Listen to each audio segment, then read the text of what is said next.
Hello and welcome to this episode of Kennedy Saves the World.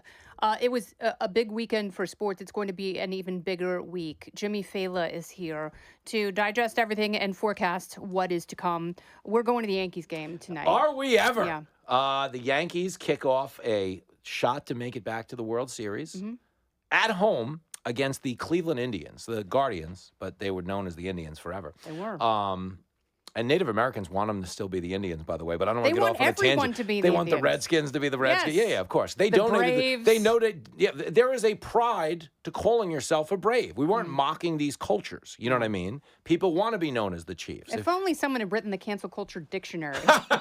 If only some community college graduate was writing at a third grade level and made it to the bestseller That is list. Jimmy's book. You should buy it right now. Cancel Culture Dictionary. But the point is, the Yankees are going to beat Cleveland. That's what we're hoping. Yeah, so the Corgi, do you know the Corgi? Yep. Predicted Yanks in 7, which is going to be a very stressful series because the Dodgers are going to do it in 4, obviously, if you watch the game last night. Yeah, they ran over the Mets. They heard all that team of destiny talk. Yeah. But they're the team of Shohei Ohtani.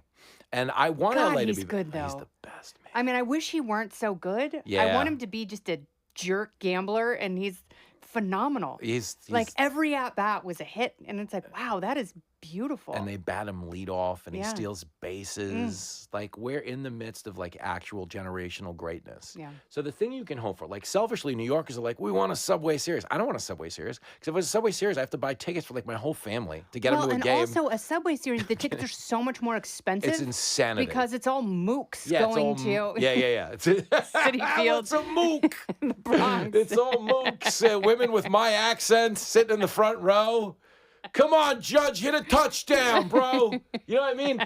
No, I want a New York, LA. I want that East Coast, West Coast face-off. When's the last time we had a New York LA series? I feel like it was when I was a kid. In the series, Like okay? Before you were born, Jim. It was 81. Yeah. And it was the strike I shortened. remember that. Like, I remember being in, like, 3rd or 4th grade. So there's a great story, okay? In 81, strike-shortened season, the Yankees go to the World Series against the Dodgers. That's the one where Dave Winfield was a new Yankee.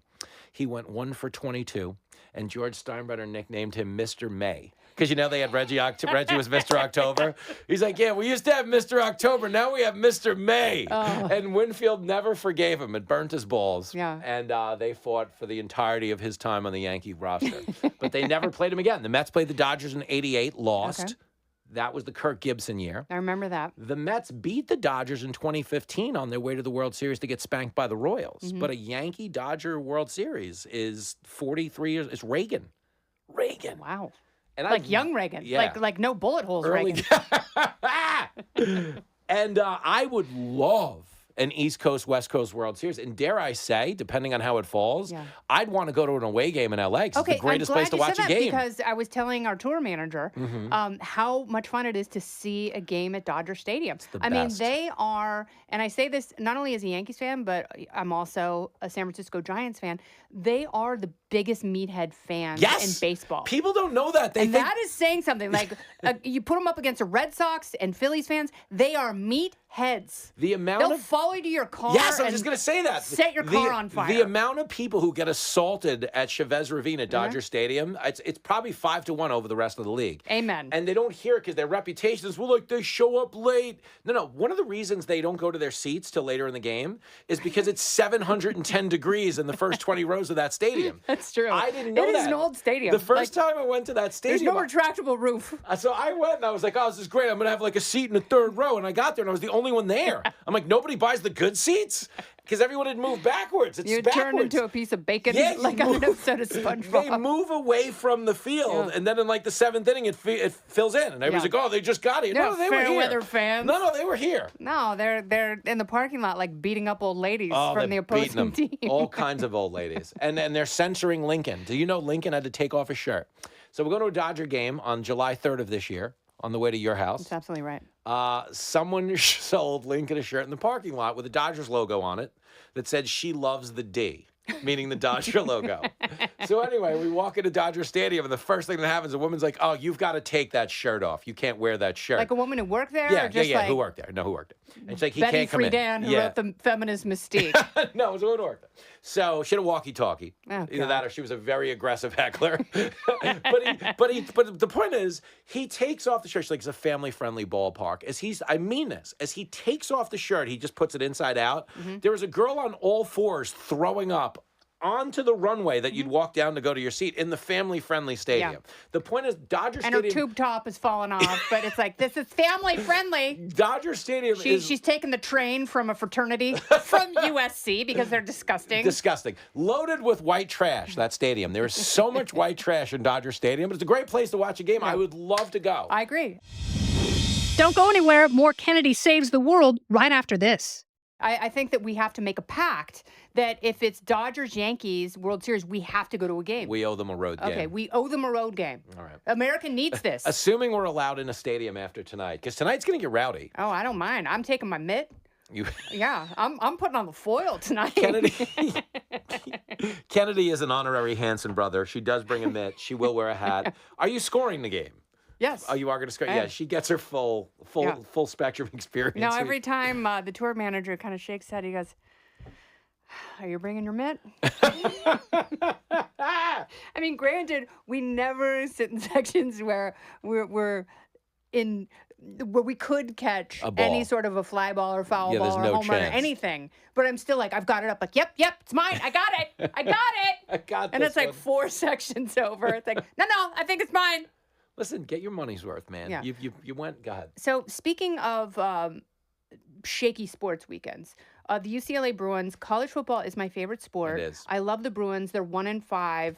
Deshaun Foster is dead to me. Yeah. They should. I know he's an American citizen. He should be deported and never allowed back in the country. Like they have to do something extreme at this point. But seeing Penn State, because we have a very good mutual friend who went to Penn State and loves the Nittany Lions, seeing them beat USC in the last second, I think I lost my voice for a good 18 hours because I was screaming so hard for Penn State. Good. I hate USC for an entirely different reason than you do, okay? Because I'm not a part of that little local regional rivalry right there. I just hate that they've turned the Big Ten into this free-for-all all-skate roller rink now. Yeah, I don't disagree with you. I can't worst stand decision that. for UCLA. And it really kills the mystique of the Rose Bowl because it used to be the Big Ten winner would beat the Pac-10 winner in the Rose Bowl, one way or the other. And now they're just playing each other in the regular season. Yeah, it's so dumb. College, when this is over in 2 years because of all the NIL money and the transfers, it's going to wind up being the NFL where you'll have 2 divisions. Yeah, AFC, NFC. That's it. So and they're saying that's what they're going to do. Yeah, like it's essentially That's going to be that way. Big Ten and SEC. And I don't feel good about that. I don't think athletes should be traveling across the country every weekend. I think, they should still be college students. Pretending to go to school. And they should kind of get some money, but what's going on now, like they didn't set up the system properly. Yeah. So we went to a West Point game this weekend because our tour manager is a West Pointer. Fair. They just annihilated University of Alabama. And they're ranked now. Yeah, so now they're ranked. They're 6-0. And they were so good, but it's very interesting because obviously they're not going to open the transfer portal to let people into the Army. Yeah. It's like you may have a couple of younger, but once you sign on for your 3rd and 4th years, like once you pass your 2nd year at West Point, that's it. You are in the Army. Yeah, you're in the Army Or now. you owe them like $300,000. Yeah, there's no NIL deal for that. No, and there's, it's like they'll let you out early, but no one's coming in. No, I love that. And there's 2 things, okay? I love that you stand up for the purity, the sanctity of college football. That's right. But I love that another team losing can bring you as much joy as your team winning. That means a lot. We need to bring back grudge in sports, Absolutely right. Which is, remember those We old... don't have enough of it. Yeah, remember those old, like, my 2 favorite teams are the Yankees and whoever plays the Red Sox? Yes. Remember that T-shirt? Yeah. We should all be living like that. Yes. Because that's what sports was meant for. And instead, we're governing that way. We're like, I'm just voting against that guy. Yeah. Like, that's no way to live. It makes sense at a ball game. Yeah. It doesn't make sense with a country. No. And I think that's where we got to get sports back to sports. And then maybe politics, Make grudge great again. Thank you. That's what MAGA meant. A lot of people don't know that originally. And then he got into some trouble with Melania. She's like, Donald, no more of the do not like Yeah, this word. there it went, and now. Why are you saying these things? They're so no nice, Donald. I love him, but I hate his word. Sofia Vergara, a best-selling author now, apparently, after last week's effort. All right, Jim. So we'll report next week on all things college football and MLB, and Go hopefully Yankee. we'll be a couple games closer to seeing what we need to see. Let's go. The cross-country rivalry. I'll see you at the airport. Suck it, Diddy. This has been Kennedy Saves the World, along with Jimmy Taylor. I'm Kennedy. Listen ad-free with a Fox News Podcast Plus subscription on Apple Podcasts, and Amazon Prime members can listen to this show ad-free on the Amazon Music app. Oh, go ahead and leave me a review while you're there. I'd love to hear what you have to say. You've been listening to Kennedy Saves the World on the Fox News Podcast Network.